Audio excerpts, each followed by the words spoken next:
Hello everybody, welcome back to the channel, or welcome to the channel if this is your first time here. I am your host, Stephen James, glad to be here with all you guys here today. If you're new to the channel and you like this video, please consider leaving a like, a comment and even subscribing to the channel.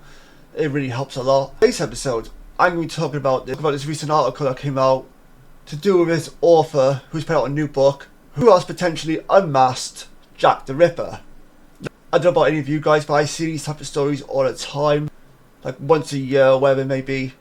And I'm always like, have you though? Have you really identified him? Do you really know where he came from or why he did the things he did? You know, that sort of thing. I'm very interested in the whole story surrounding Jack the Ripper. You know, the origin story, why he did what he did. You know, what was his childhood like, that sort of thing. And yeah, the mystery is interesting. But at the same time, you know, we're in 2024 now. And the crimes he committed were like 136 years ago. So we're at a point where like, yeah, I'm interested, but at the same time, it doesn't really matter as such. And how do we know that any of this information that we're planning going to get is accurate? Because we just don't know, if we're being really honest with ourselves. So there's always a type of information you take with a grain of salt, in my opinion. But either way, let's get on with today's episode, shall we?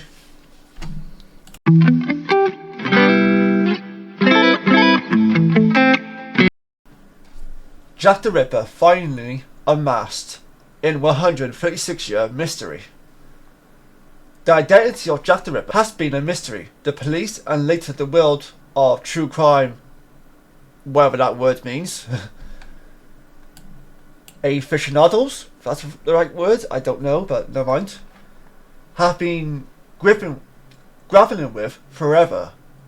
There have been all kinds of claims made over the years, including suspicion that he was Queen Victoria's grandson or a famous French painter. There was even one where he was living in Wales, the country I'm living in, and he was in a town called Swansea, where I think he was working as a dock person, but I can't really be sure of that. There was no official evidence to really suggest that. But again, it just goes into the long, never-ending rumour scenario of who he was, where he was from, who he was connected to, so on. So people have claimed all sorts of suspects as the true identity of the Ripper, and whoever the notorious serial killer really was, they are long dead now. Which begs the question, how do we feel about this news? If this news is correct, that the unmasking has finally been revealed after all these years, and now we do have a face to match the identity of, and now we have an identity to put to the name, does it really matter? Now he's obviously long gone, and I'm sure many of the victims and families of the victims have probably been long gone now in a sense. Yeah, in some ways it is an interesting thing to think about, where like now we could put to rest the rumours and speculation and whatnot, but at the same time it's like, well, okay, that was 136 years ago. So, does it really matter now? It's me saying that, I don't know. Let me know your thoughts.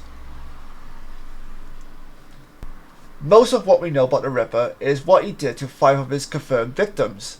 And evidence from one of them has led to an author to claim he's finally unmasked the man behind the murders.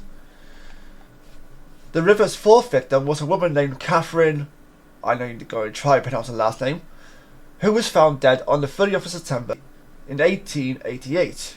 The same night, the Ripper also killed Elizabeth Stride. Of Catherine, again, whatever her last name is, murder was her shawl, which was taken home by one of the police officers at the scene. That's very weird. Which would later be auctioned off and bought by Russell Edwards, as you do. He put it through DNA testing, which found blood and semen stains on the shawl, with the blood matching a descendant of Catherine, whatever her last name is. According to Mirror, Edwards says the semen stains were a DNA match for a distant relative of one of the most prominent Ripper suspects, Aaron Komuski. Edwards later on later on went on to write a book called Naming Jack the Ripper, in which he identified Kozlowski as the infamous serial killer, and now has a new one out called Naming Jack the Ripper, the definitive reveal. In the book, he once again points the finger at Kozlowski, writing that the police believed him to have a great hatred of women, especially of the prostitute class, and had strong homicidal tendencies.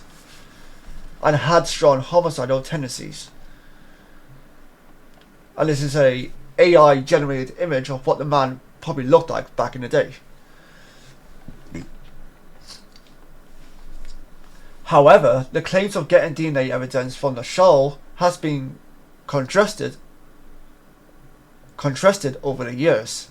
In 2014, Ripper expert Andrew Smith said to solve the case we need forensic evidence, and there isn't any, and that it was highly unlikely that any DNA evidence on the shoal hadn't been contaminated over the years.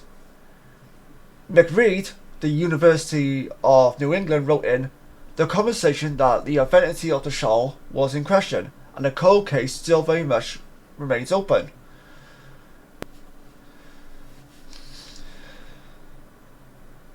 Edwards had got Dr.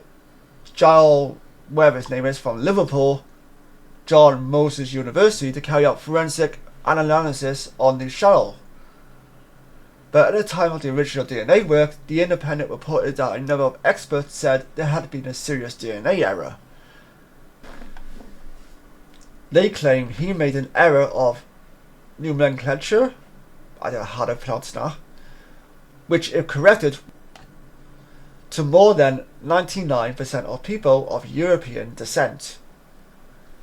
So here's the main question. Do you think this case is done and dusted? Or do we still think this case remains open? Personally, to me, I think it probably remains open. I got no evidence to back that up on. But with these sort of things, like you hear it all the time, oh, Jack the Ripper's finally been revealed. We got DNA evidence to suggest this guy was the real Jack the Ripper or whatever it may be. And then it turns out to be absolute rubbish. And then you never hear anything about that again until a couple of months later when someone else has got new evidence to suggest that this other person was Jack the Ripper or whatever it may be.